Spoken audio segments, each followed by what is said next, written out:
Ekin klepe adek mantiere thuolo mokwongo e chung' mar lig maduong' mar adhula pachoka e klab mar Police FC ema nobedo joloch kende bang' loyo klab mar Bidco United gonde 2-0 odira mokalo. Gor Mahia manobago tugo ne klab mar Tusker FC nowuok amodhi 0-0 e alap mar Kenyatta Stadium odiochieng' manyoro.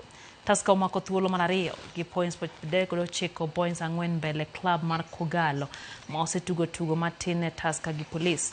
Posta Rangers osebedo gi bagni mar loko kocha kanyaka sani gintiere thuolo mar 16 gi points 21. Nairobi City Stars omako thuolo mogik gi points 18 bang' tugo tuke 21. Jaza ndani kule. Alionjoa ni Rambo wa Tusker. Kule naye Alphonse Aliomija, wote wanapanda kuweza kucheza set pieces. Free kick zote hizo na kona zote. Serikali Kenya komakre gi kambi uso mtokni mara CF EU Mobility Kenya oketo kok gi ogirimiti mar $30 million pesa mabiro siro tuke mag